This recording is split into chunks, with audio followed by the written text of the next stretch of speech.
ಮುಖ್ಯಮಂತ್ರಿಗಳ road show ವೇಳೆ gun ಪತ್ತೆಯಾದ ಪ್ರಕರಣಕ್ಕೆ ಸಂಬಂಧಪಟ್ಟ ಹಾಗೆ ಬೆಂಗಳೂರು ದಕ್ಷಿಣ ಕ್ಷೇತ್ರದ ಚಿಕ್ಕಪೇಟೆಯಲ್ಲಿ ನಡೆದಿದ್ದಂತಹ ಘಟನೆ ಇದು.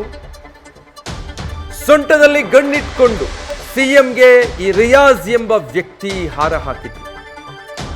ಗನ್ ಇಟ್ಕೊಂಡಿರೋದ್ರ ಬಗ್ಗೆ ಈಗ ಆರೋಪಿ ಸ್ಪಷ್ಟನೆಯನ್ನ ನೀಡಿದ್ದಾರೆ. ಜೀವ ಭಯ ಇರೋ ಕಾರಣಕ್ಕೆ ಗನ್ ಬಳಸ್ತಿರೋದಾಗಿ ಈ ಆರೋಪಿ ಹೇಳಿಕೆ ಕೊಟ್ಟಿರೋದು. ಪೊಲೀಸರ ಮುಂದೆ ಗನ್ ಬಳಕೆಯ ಬಗ್ಗೆ ರಿಯಾಜ್ ಈ ರೀತಿಯಾಗಿ ಹೇಳಿಕೆ ಕೊಟ್ಟಿರೋದು. ನನಗೆ ಜೀವ ಭಯ ಇದೆ, ಹೀಗಾಗಿ ಪ್ರತಿನಿತ್ಯ ಹೊರಗೆ ಬರುವಾಗ ನಾನು ಗನ್ ಇಟ್ಕೊಂಡೇ ಬರ್ತೀನಿ ಅಂತ. ಆ ಕಾರಣಕ್ಕಾಗಿ ಎಂದಿನ ಹಾಗೆ ಅವತ್ತು ಕೂಡ ನನ್ನ ಬಳಿ ಗನ್ ಇತ್ತು. ಅದು ಬಿಟ್ಟರೆ ಗನ್ನನ್ನು ನಾನು ಪ್ರದರ್ಶಿಸಬೇಕು ಅನ್ನೋ ಉದ್ದೇಶ ಏನೂ ಇರಲಿಲ್ಲ. ಅವತ್ತು ಆ ಕ್ಯಾಂಪೇನ್ನಲ್ಲಿ ಪಾಲ್ಗೊಂಡಾಗ ಕೂಡ ಸಹಜವಾಗಿ ಪ್ರತಿನಿತ್ಯ ನಾನು ಗನ್ ಇಟ್ಕೊಂಡೇ ಹೊರಗೆ ಬರೋ ಹಾಗೆ ಬಂದಿದ್ದೆ. ಯಾಕಂದರೆ ನನಗೆ ಜೀವ ಬೆದರಿಕೆ ಇರೋದ್ರಿಂದ ಲೈಸೆನ್ಸ್ ಪಡೆದುಕೊಂಡು ಗನ್ ಇಟ್ಕೊಳ್ಳೋದಕ್ಕೆ ಅನುಮತಿ ಪಡ್ಕೊಂಡಿದ್ದೀನಿ ಅಂತ ಹೇಳಿಕೆ ಕೊಟ್ಟಿದ್ದಾರೆ. ಡೀಟೇಲ್ಸ್ ಕೊಡ್ತಾರೆ ಶಿವಕುಮಾರ್, ಲೈವ್ನಲ್ಲಿ ಜಾಯ್ನ್ ಆಗ್ತಾ ಇದ್ದಾರೆ. ಶಿವಕುಮಾರ್, ವಿಚಾರಣೆ ಸಂದರ್ಭದಲ್ಲಿ ಆರೋಪಿ ರಿಯಾಜ್ ನೀಡಿರುವಂಥ ಹೇಳಿಕೆ ಸಮರ್ಥನೆ ಸಮಂಜಸವಾಗಿ ಕಂಡು ಬರ್ತಾ ಇದೆಯಾ, ಅಥವಾ ನಿಯಮಗಳನ್ನು ಮೀರಿ ಚುನಾವಣೆ ಸಂದರ್ಭದಲ್ಲಿ ಲೈಸೆನ್ಸ್ಡ್ ಬಂದೂಕನ್ನು ಇಟ್ಕೊಳ್ಳೋದಕ್ಕೆ ಅವಕಾಶ ಇದೆಯಾ ಈ ರೀತಿ ಜೀವ ಬೆದರಿಕೆ ಇರೋರಿಗೆ? ವಿಜಯ್, ನಿನ್ನೆ ಮುಖ್ಯಮಂತ್ರಿಗಳು ಜಯನಗರ ವ್ಯಾಪ್ತಿನಲ್ಲಿ ಪ್ರಚಾರವನ್ನು ಮಾಡುವಂಥ ಸಂದರ್ಭದಲ್ಲಿ ಝೆಡ್ ಭದ್ರತೆಯನ್ನು ಮುಖ್ಯಮಂತ್ರಿಗಳಿಗಿರುತ್ತೆ. ಈ ವೇಳೆ ವ್ಯಕ್ತಿ ಗನ್ನನ್ನು ಇಟ್ಕೊಂಡೋಗಿದ್ದು ಖಂಡಿತ ತಪ್ಪು. ಪೊಲೀಸರು ಇಡೀ ರಾತ್ರಿ ಆತನನ್ನು ವಿಚಾರಣೆಯನ್ನು ಮಾಡಿ ಹೇಳಿಕೆಯನ್ನು ದಾಖಲು ಮಾಡಿ ಸದ್ಯಕ್ಕೆ ಕಳಿಸ್ಕೊಟ್ಟಿದ್ದಾರೆ. ಅಂದರೆ 2019ರಲ್ಲೂ ಕೂಡ ಹಿಂದೆ ಆತನ ಮೇಲೆ ಸಿದ್ದಾಪುರ ಪೊಲೀಸ್ ಠಾಣೆಯಲ್ಲಿ ಮಾರಣಾಂತಿಕವಾದಂಥ ಹಲ್ಲೆ ಆಗಿರುತ್ತೆ. ಪ್ರಕರಣ ಸಂಬಂಧ ಸಿದ್ದಾಪುರ ಪೊಲೀಸ್ ಠಾಣೆಯಲ್ಲಿ IPC 307 ಕೊಲೆ ಯತ್ನಡಿಯಲ್ಲಿ ಕೇಸ್ ಕೂಡ ದಾಖಲಾಗಿರುತ್ತೆ. ತದನಂತರದಲ್ಲಿ ಆತ ಗನ್ನನ್ನು ಪಡ್ಕೊಂಡಿರ್ತಾನೆ. ಇದೆಲ್ಲವನ್ನು ಕೂಡ ಆದ ನಂತರದಲ್ಲಿ ಆತ ಕಾಂಗ್ರೆಸ್ನ ಸಕ್ರಿಯ ಕಾರ್ಯಕರ್ತನಾಗಿದ್ದ.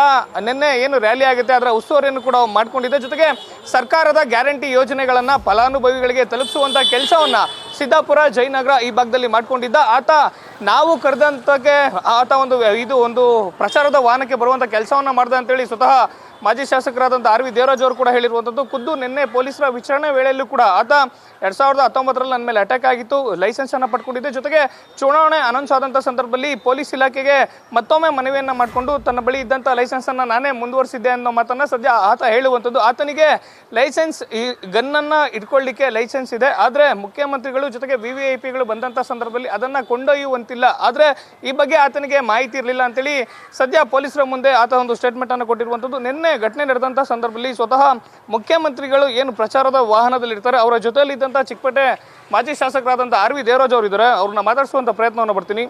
ಸರ್, ನಿನ್ನೆ ಏನಾಯಿತು ಸರ್ ಎಕ್ಸಾಕ್ಟ್? ನೀವು ಕೂಡ CM ಅವ್ರ ಜೊತೆಲಿದ್ರಿ.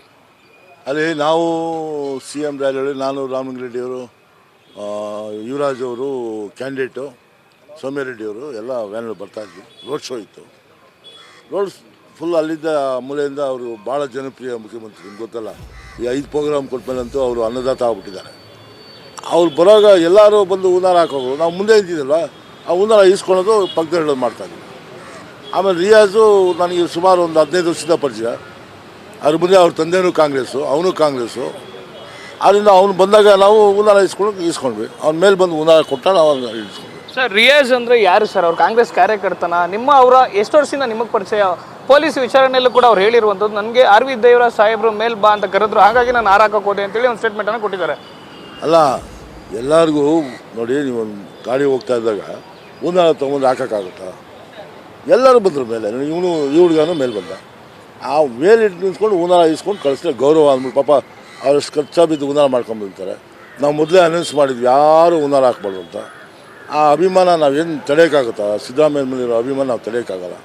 ಮೇಲೆ ಬಂದು ನಾನೇ ಮೇಲೆ ಬಂದು ಆ ಹೂನಾರ ಇಸ್ಕೊಂಡು ಮೇಲೆ ಇಸ್ಕೊಂಡು ನನಗೆ ಅವ್ನ ಪರಿಚಯ, ಒಂದು 20 ವರ್ಷದ ಪರಿಚಯ. ಅವನು ನನಗೂ ಪರಿಚಯ, ರೆಡ್ಡಿಯವ್ರು ಎಲ್ಲರಿಗೂ ಪರಿಚಯ. ಆ ಸ್ಟೇಜ್ ಮೇಲೆ ಇದ್ದಂತೂ ಎಲ್ಲರಿಗೂ ಪರಿಚಯ. ಅವನು ಗನ್ ಲೈಸೆನ್ಸ್ ತೊಗೊಂಡಿದ್ದಾನೆ, ಆಮೇಲೆ ಸ್ಪೆಷಲ್ ಪರ್ಮಿಷನ್ ತೊಗೊಂಡಿದ್ದಾನೆ. ಆ ಒಂದು ಒಳಗೆ ಅವನೇನೋ ಆಚಾರ್ಯವಾಗಿ ತಪ್ಪು ಮಾಡಿದ್ದಾನೆ. ತಪ್ಪು VIP ಮೂಮೆಂಟಲ್ಲಿ ಗನ್ ಇಟ್ಕೊಂಡ್ಬಂದಿದ್ದು ತಪ್ಪು ಅಂತ ಹೇಳ್ತಿರಲ್ಲ ಸರ್? ಅಲ್ಲ, VIP ಮೂಮೆಂಟ್ ಒಳಗೆ ಸರ್ಕಾರದ ಆದೇಶ ಏನಿದೆ ನನಗೆ ಗೊತ್ತಿಲ್ಲ. ಆದರೆ ಬೇರೆ ಯಾರು ಗನ್ ಇಟ್ಕೊಂಡ್ಬರೋಕ್ಕೆ ಆಗಲ್ಲ, ಆಗ್ತಾ ಇರಲಿಲ್ಲ. ಇವನು ಆಚಾರ್ಯವಾಗಿ ತಂದುಬಿಟ್ಟವನೆ, ಆಯಿತಾ. ಆಮೇಲೆ ಫೇಸ್ಬುಕ್ಕಲ್ಲಿ ಹಾಕಿರೋದು ಬೇರೆ ಯಾರು ಹಿಡಿದು ಹಾಕಿರೋದಲ್ಲ, ಅವನೇ ಫೇಸ್ಬುಕ್ಕಲ್ಲಿ ಅಪ್ಲೋಡ್ ಮಾಡಿರೋದು. ಅವನೇ ಹಾಕ್ತಾರೋ ಫೋಟೋ ಅವನೇ ಫೇಸ್ಬುಕ್ಕಲ್ಲಿ ಅಪ್ಲೋಡ್ ಮಾಡಿರೋದು. ಆ ಮುಂದೆ ನಾನೇ ಫಸ್ಟ್ ಇರೋದು, ಅವ್ನ ಮುಂದೆ ಇರೋದೇ ನಾನು ಫಸ್ಟು. ಅವನು ಸುಮಾರು ಪಕ್ಷಕ್ಕೆ ಭಾಳಷ್ಟು ದುಡ್ದವನೆ, ಎಲೆಕ್ಷನ್ ಕೆಲಸ ಮಾಡೋಣ, ಆಧಾರ್ ಕಾರ್ಡ್, ID ಕಾರ್ಡ್, ಆಮೇಲೆ ಈಗ ಏನು 5 ಕಾರ್ಯಕ್ರಮ ಮಾಡ್ತಾಯಿಲ್ಲ ಅದೆಲ್ಲ ಜನರಿಗೆ ಆ ಕಾರ್ಯಕ್ರಮಗಳನ್ನ ಕೊಡ್ಸೋಕ್ಕೆ ಭಾಳ ಕಷ್ಟ ಆಗಿ ಕೆಲಸ ಮಾಡೋನು. ಅವ್ನು ಕಾಂಗ್ರೆಸ್ ಮುಖಂಡನೇ, ಲೀಡ್ರಲ್ಲಿ. ನಾನು ಇಲ್ಲ ಅಂದರೆ ಸುಳ್ಳು ಹೇಳಿದ್ರೆ ಸುಳ್ಳು ಹೇಳ್ಬಾರ್ದು.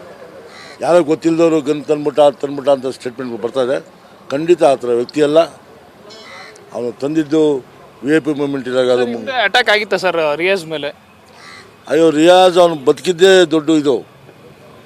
ಅವನು ಯಾಕೆ ಸ್ಪೆಷಲ್ ಪರ್ಮಿಷನ್ ಕೊಟ್ಟರು ಅಂದರೆ, ಅವನು ಲಾಸ್ಟ್ ಟೈಮ್ ಒಂದು 4 ವರ್ಷದ ಮುಂಚೆ ಬೇರೆ ಪೊಲಿಟಿಕಲ್ ಪಾರ್ಟಿಯವರು ಈ ಕೆಲಸ ಎಲ್ಲ ಮಾಡ್ತಾನಲ್ಲ, ಇನ್ನು ನೆಕ್ಸ್ಟ್ ಲೀಡ್ ಆಗ್ತಾನೆ ಅಂದ್ಬಿಟ್ಟು ಹೊಡಿಬೇಕು ಅಂತ ಅಟ್ಯಾಕ್ ಮಾಡಿಬಿಟ್ರು. ಅಟ್ಯಾಕ್ ಮಾಡಿ ಬದುಕುಳಿದಿದೆ ಕಷ್ಟ ದೊಡ್ಡ ವಿಷಯ. ಅವನು ಆ ದೇವ್ರ ಪುಣ್ಯ, ಅವನು ದೇವ್ರ ಆಯ್ಸ್ ಕೊಟ್ಟಿದ್ದು ಬದುಕ್ಬಿಟ್ಟ. ಇಲ್ಲ ಅವತ್ತೇ ಹೋಗ್ಬೇಕಾಯ್ತು. ಅದಕ್ಕೆ ಅವ್ನಿಗೆ ಗನ್ನು ಸ್ಪೆಷಲ್ ಪರ್ಮಿಷನ್ ಕೊಟ್ಟಿರೋದು. ಇನ್ನೊಬ್ರಿಗೆ ಹೊಡಿಯಂತಲ್ಲ, ಅವನ ಸೇಫ್ಟಿಗೆ ಅವ್ನು ಕೊಟ್ಟಿದ್ದಾರೆ. ಇದಿಷ್ಟು ಮಾಜಿ ಶಾಸಕರಾದಂಥ RV ದೇವರಾಜ್ ಅವರು. ಮತ್ತು ರಿಯಾಜ್ ಕಾಂಗ್ರೆಸ್ ಕಾರ್ಯಕರ್ತ, ಹಲವು ವರ್ಷಗಳಿಂದ ಈ ಭಾಗದಲ್ಲಿ ಗುರುತಿಸ್ಕೊಂಡಿದ್ದ, ಜೊತೆಗೆ ಸರ್ಕಾರದ 5 ಗ್ಯಾರಂಟಿ ಯೋಜನೆಗಳನ್ನು ಫಲಾನುಭವಿಗಳಿಗೆ ತಲುಪಿಸುವಂತ ಕೆಲಸವನ್ನ ಮಾಡ್ಕೊಂಡಿದ್ದ. ಹಿಂದೆ ಆತನ ಮೇಲೆ ಅಟ್ಯಾಕ್ ಆದಂಥ ನಂತರದಲ್ಲಿ ಆತನ ಭದ್ರತೆಗಾಗಿ ಸ್ಪೆಷಲ್ ಪರ್ಮಿಷನ್ ಅನ್ನು ಕೂಡ ಹೊಂದಿದ್ದ. ಜೊತೆಗೆ ಆತ ನಮ್ಮ ಪಕ್ಷದ ಕಾರ್ಯಕರ್ತನೇ. ಜೊತೆಗೆ ನಿನ್ನೆ CM ಬಂದಂತ ಸಂದರ್ಭದಲ್ಲಿ ವೇದಿಕೆ ಮೇಲೆ ಇದ್ದಂತ ಎಲ್ಲ ನಾಯಕರುಗಳಿಗೂ ಕೂಡ ರಿಯಾಜ್ ಚೆನ್ನಾಗಿ ಗೊತ್ತಿದ್ದಂತ ವ್ಯಕ್ತಿ. ಜೊತೆಗೆ ಇದು ಬೇಕಂತ ಮಾಡಿರುವಂತ ಕೃತ್ಯ ಅಲ್ಲ, ಆತ ಗನ್ನಿಟ್ಕೊಂಡ್ ಬಂದಿದ್ದು ತಪ್ಪೇ, ಆದ್ರೆ ಇದು ಅಚಾತುರ್ಯವಾಗಿ ನಡೆದಿರುವಂತ ಘಟನೆ ಅಂತೇಳಿ ಸದ್ಯ RV ದೇವರಾಜ್ ಅವರು ಹೇಳ್ತಿರುವಂತದ್ದು. Vijay, thank you Shivu. News first, ನಿರ್ಭೀತಿಯಿಂದ ನಿಮ್ಮ ಪರವಾಗಿ.